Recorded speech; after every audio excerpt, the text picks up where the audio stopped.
It was another really successful year for ESPN on the digital and social side. They've reached so many sports fans out there. Here to break down how the company did and what they're looking forward to in 2025 is Kaitee Daley, SVP Digital, Social, and Streaming. Kaitee, thanks for joining the SBJ Sports Media Pod. Thank you for having me, and Happy New Year. I feel like I can still say that. We can still do that. I think we have like a week or so before it's Good. like, all I right, think that's enough. first 10 days, you can still say Happy New Year.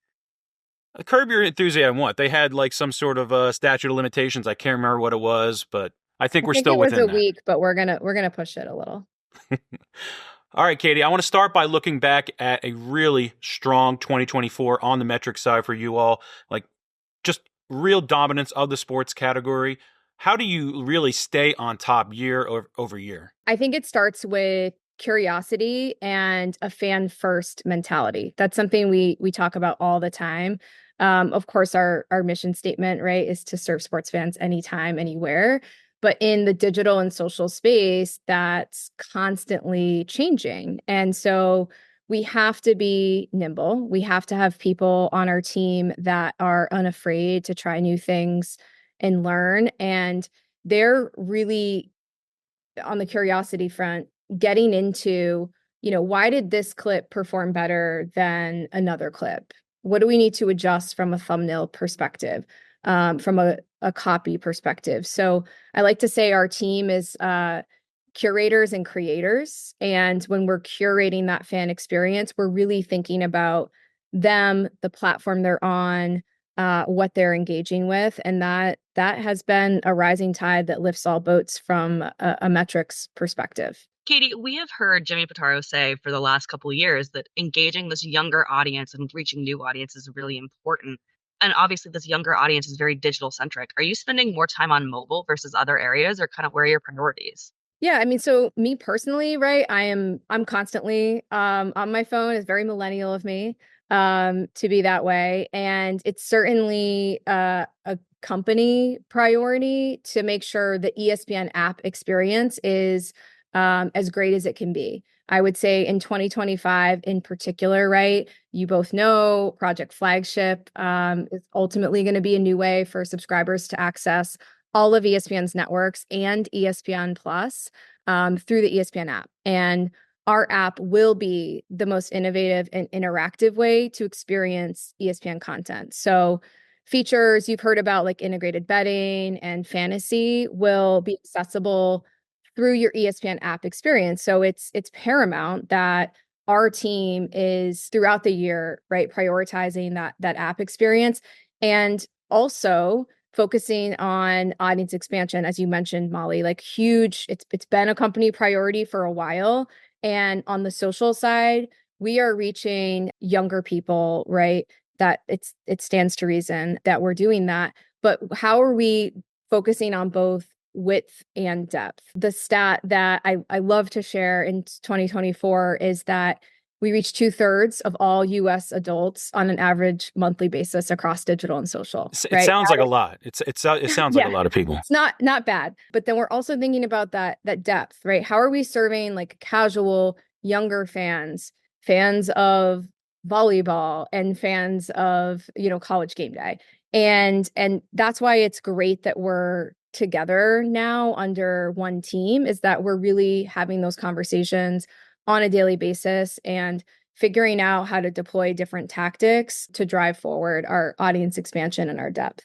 You mentioned betting. I just want to quickly touch on that because that's something, ignoring Flagship coming up, you had already integrated ESPN Bet into that ESPN app. If you've placed a bet, it's pretty high up there on the app. How has that integration gone for your team? It's been great. I mean, Penn they're a phenomenal partner, and they're leading right on their app experience, but our team is responsible for making sure that fans who want to engage in the sports betting universe have easy, doors to do that. On the social side, same sort of thing, really collaborative process with Penn, kind of marrying, I would say, our expertise of off platform and growing audience there with what they know about the space. Because, on our team, it's just a newer journey for us. So we're leaning on them and their expertise there. And it's really gone well. I think it's inherent, right, in a lot of sports conversation, in particular with younger consumers. So it's been good. Well, I was always curious, like, once legal sports betting really started to grow out there in the market, how that would impact fantasy sports, especially for a company like ESPN. I mean, do you all still see fantasy sports as a growth area within the company? Absolutely. Like without a doubt, 2024 was a record year in terms of number of people playing fantasy. Of course, football and tournament challenge being our top games. They had their best year ever. So for football, record number, over 13 million unique players. That's the largest fantasy game in the US, period. So I would say that the interest there, right? The engagement there, we don't see that waning. And then we're also experimenting to just go back to audience expansion, right? With reaching new audiences. We have industry first WNBA fantasy. Molly, I hope you're engaging there. I know you're a WNBA fan. I am now the third year running champion of the Griner thing. Brush it off, Molly. Brush it off. Love it. We love it. We have Oscars Pick'em. Was just in a meeting about that this week in partnership with ABC. So those are ways that we're looking to engage in the fantasy space, and fantasy players continue to be our most engaged, youngest on platform audience. So it'll continue to be an area of investment for us. Well, speaking of Oscars, I'm a little partial to Peter Sarsgaard. We had him on this pod a couple of weeks ago, so I'm pulling for September 5th there. I have no time in my life for movies. It's like all the sports, all the social platforms are like covering a league, I say often. So there's a lot to consume there. What social platforms are the strongest for ESPN?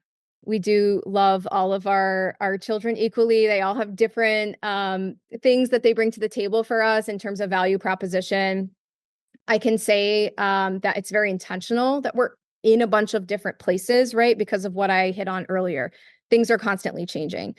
I will say that Instagram continues to be very, very strong if we're talking about fan engagement. And when I say fan engagement, by the way, like I'm talking about you're sharing content, you're commenting on it, you're really taking an action beyond just a surface level impression. From a viewership perspective, YouTube continues to be a behemoth.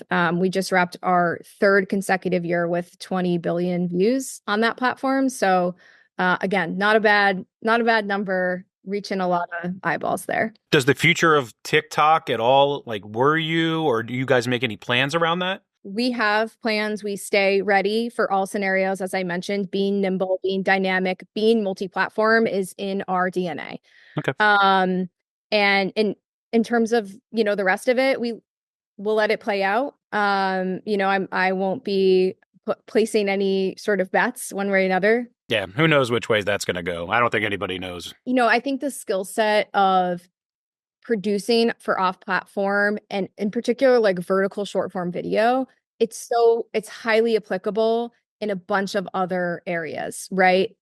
You have Reels, you have YouTube Shorts. We just talked about YouTube. So we do set the team up to be able to contribute in a bunch of different ways. And each of these platforms has their own set of like ad rules and terms. So we do drive business in different ways on the platforms. And that's part of the reason why we like to have people sitting across channels. Well, the number of ESPN NBA highlights my middle schooler shows me in a given week, we're not going to talk about what that number actually is, but it's too many and I have to stop him.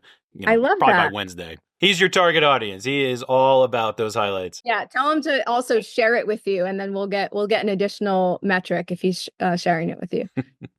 What specific sports or events continue to kind of over-index on either digital or social platforms for ESPN? One of the things we talk about internally when we get asked this question is that if user-generated content were its own sport, it would be the most engaged in terms of average engagement per post. Actually, one of our top Instagram posts, a woman took her family on in leg wrestling and just proceeded to destroy every member of her family in leg wrestling. And, and that's one of your top viewed posts on Instagram. So I think it speaks to this broader trend, right, of casual fans, but also people wanting to be entertained with relatable content. Like everyone can sort of relate to this notion of competing against your family to some extent. It's more relatable than a Zion Williamson 360 windmill dunk, which will also do very well. We've moved on to Cooper flag dunks. Even John Shire is telling us that. Like, that's the new one, right?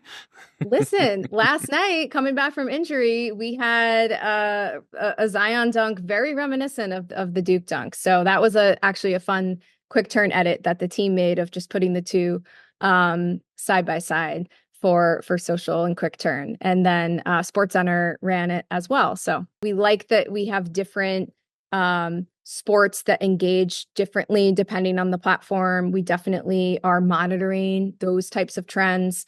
And if you look at something like digital, we'll have like a live blog for Tyson Paul, right? So even if it's something's not on our air, like we continue to be the trusted source of news, of analysis, and we find that that's what our fans are coming to consume with us. My friends and I are probably single-handedly responsible for a lot of the WNBA metrics. So you're welcome.